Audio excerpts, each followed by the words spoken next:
我非常注重 AI 平权的议题哈。我自己在念书的时候就很喜欢电脑。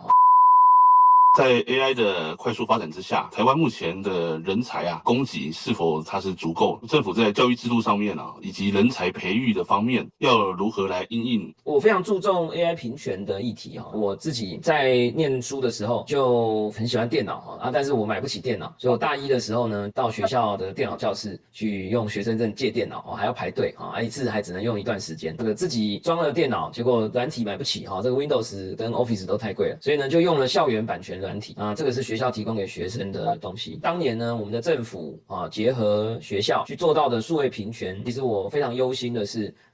这个 AI 其实有分免费的跟付费的，其实还有企业版的，每个月6万元的，没有办法买付费月费的 AI 的学生，他很可能这个写出来的报告怎么样都逊那些付费版的学生一筹怎么样画出来的图片手指头都粘在一起或者是文字都歪七扭八。这个时候如果他觉得我想要去用这些付费的 AI， 可是他又没有资源，我其实一直在推动这件事我们就跟教育部提议说，我们可不可以像芬兰一样，每一个公立的图书馆是有安装付费版的 ChatGPT， 所以在1个月内他们就出台了一个政策，叫做管管有 AI， 这名字是我取的。在今年的第4季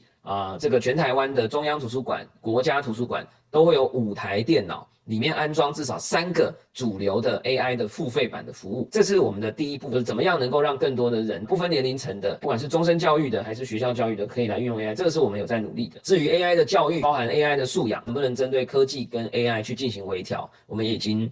跟教育部提了非常多次。但是他们相对的比较消极明明是 AI 内阁赖清德总统的名字里又有 AI为什么课纲加一点 AI 就不行那这个我们会继续来